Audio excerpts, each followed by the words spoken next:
for Jean-Michel Floc'hs. He is Keiretsu Australasia's international director. Has come on in the last month or so. He's a vastly experienced individual who has worked all around the world, but I will let him introduce himself. Over to you, Jean-Michel. Yes, thank you very much to everybody, and good afternoon or different time for different people. Thank you so much to have me. Yes, I have a very long experience in Asia Pacific, but also in Africa and so on.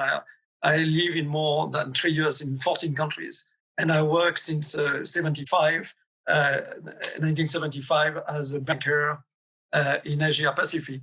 And since 20 years, I am a businessman, merchant banker, entrepreneur, working worldwide, globally, having clients and projects overseas. So I am invited today to speak about the global economy and the trade. I am going to start, in fact, the countries are reopening the economy and everybody back to work.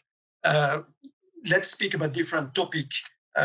We're going to speak about the commodities, the currencies, the stock market, the oil and the gold. We are going to speak about the industries who are affected by that. We're going to speak about the political and economic and trade war between US, China, and the rest of the world, and also the other problem that the countries will have with a very large deficit and also unemployment. So that is all linked with the trade, correct? So starting with the currency, the dollar and the yen are still keeping, for the time being, their ground. But some countries before this crisis, like Brazil, have already lost 40% of their value against the dollar. And Mexican pesos have already lost 30%. So that means what? That means these countries will have, all these developing countries will have a huge debt and will have a crisis on that very soon. On the top of that, you have all the large states, the Western countries, are multiplying by 2 the cash that they are pouring. And this makes that it's going to have an effect, a devaluation of the currencies. So the countries like not only US, and we speak about that and after the effect on the stock market, but the US is going sovereign debt crisis. They have reached $23 trillion. And so it's more than the country GDP. The same for the European country. UK is already in recession. France, Italy, and Spain are already in recession. So you will have a lot of volatility on the.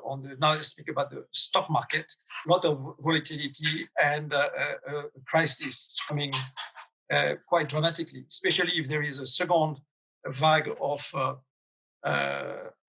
coronavirus. So the dollar and affected also by the trade of oil. Against the US, the Saudi and the Russian have put pressure, and now the oil is at the level of $12 the barrel.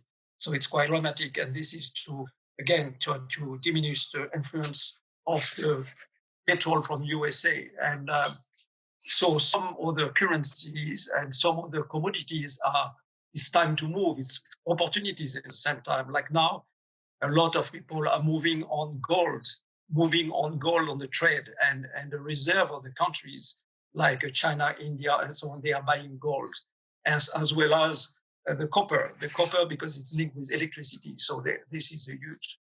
Now let's speak about the trade war. The trade war is also today the trade of words, because between Trump and the president of China, it's going to become very, very aggressive. Today, you listen to Fox or CNN, but more Fox, or if you read the newspaper today, it's sometimes very rather insulting, and it will be in another period. It will be it will be nearly a war between countries. But this is influencing the trade. And consequently, you have now a certain nationalism and increase of nationalism where countries said, oh, we were not prepared for this epidemic, and we have no mask, we have no ventilators. So we're going to manufacture now the ventilators in America, and they will be the best, and the French will do the same, and the Australian will do the same. So everybody try to pull the rug to themselves and take care of their people politically. So because we have this election coming with the US, the period from now to the end of the year will be quite dramatic of that, and that will influence directly the trade. Already today, in fact, the President Trump is proposed some new restriction on export of certain semiconductor and aircraft component to China. So that will disturb the supply chain of trade. China, for your information, last year has imported 300 billion of US dollar of imported. So you will have this kind of constant movements, and in the same time, politically, some with the media, kind of nationalism and xenophobia on the trade side. And following that, we will have also some shutdown of a lot of companies will collapse, and due to this, the stock not being there. Example, some Chinese companies, small and medium enterprise, could not export anymore. So it's back now to the state-owned enterprise who are strong enough to have quality and who have the knowledge of this international trade. So that is going to affect unemployment, and due to this, worldwide, being the Western country, we have already several million of people to be unemployed. In US, for sure, we speak about already, I think 10 million, but in Europe, it's already 2-3 million per country, like Spain and France and Italy and UK. So that it will be, some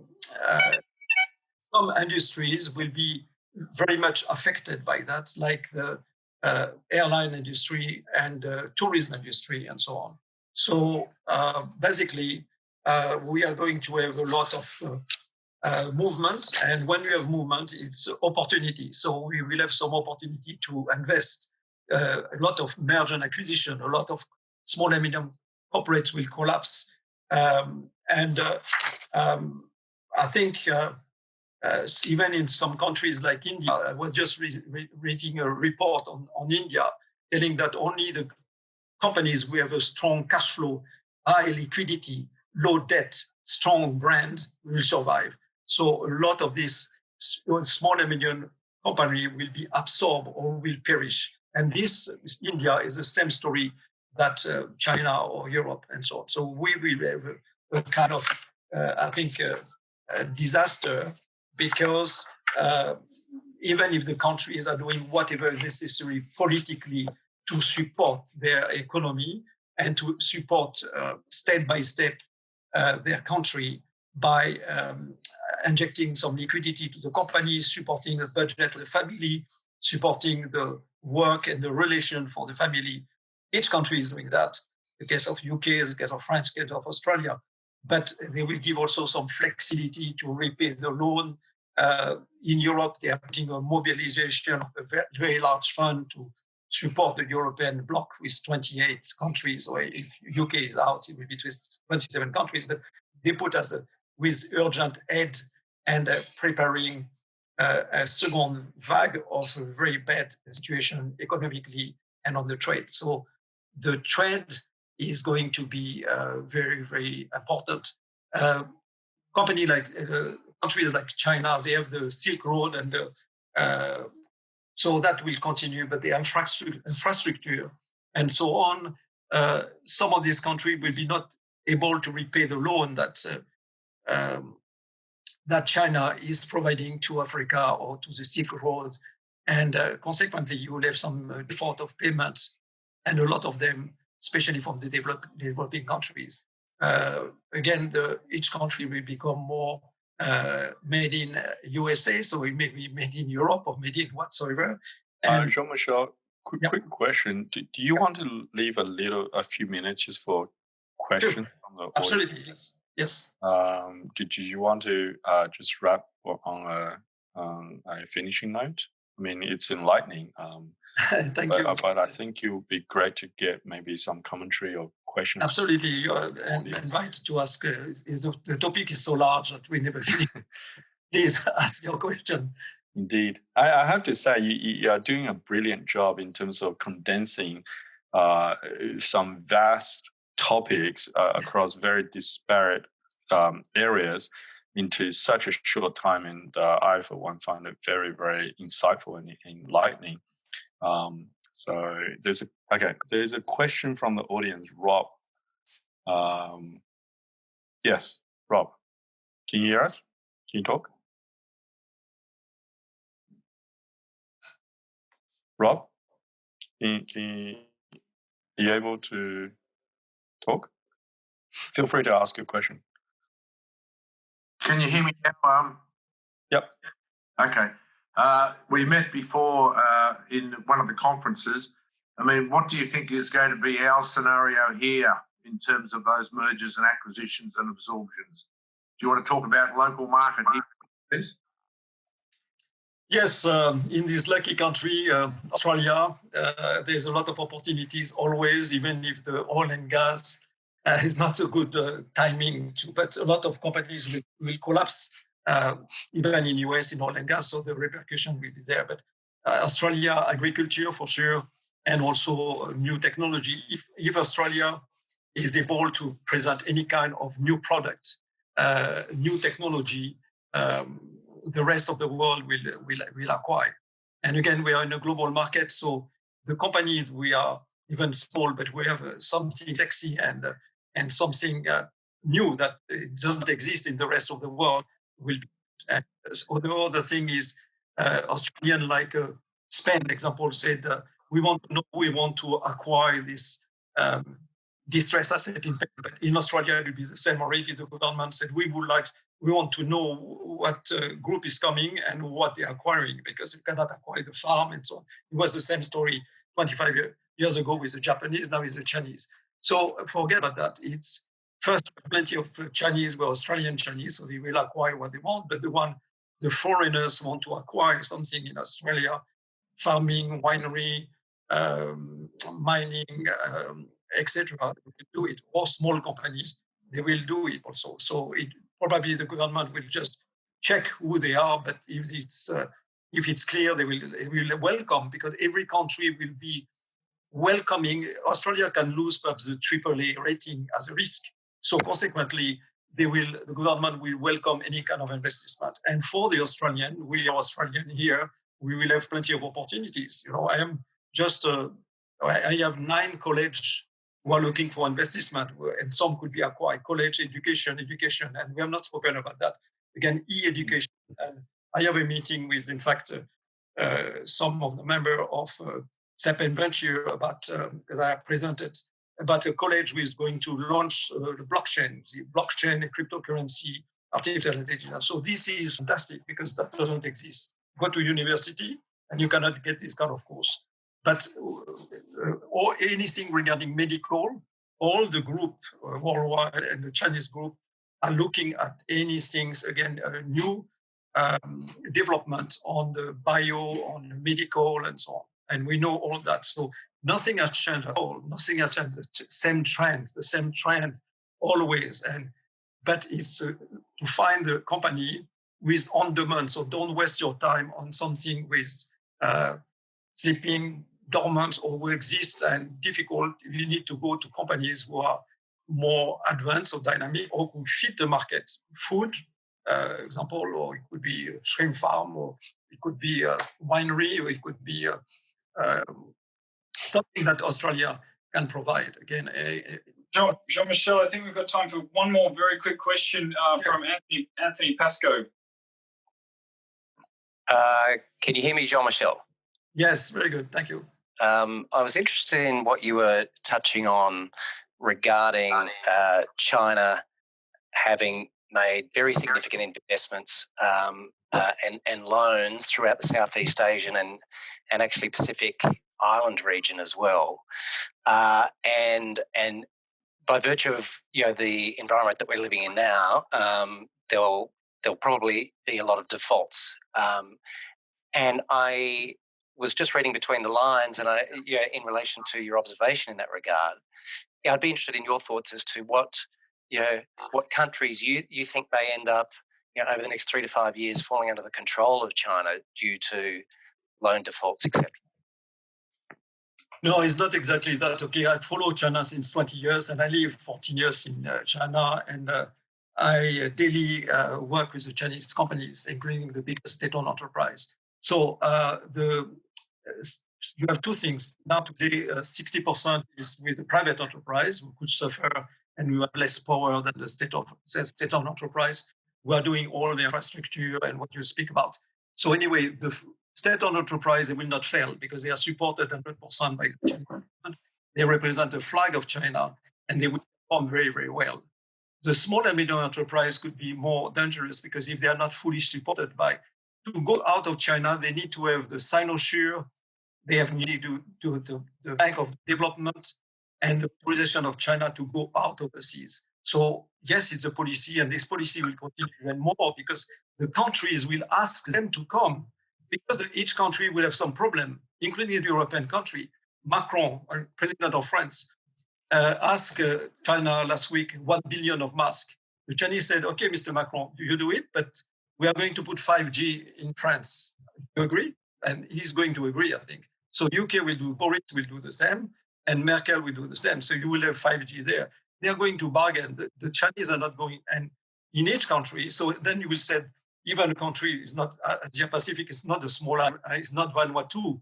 We're speaking about a country like France, which is part of Europe, and they will accept it. Okay?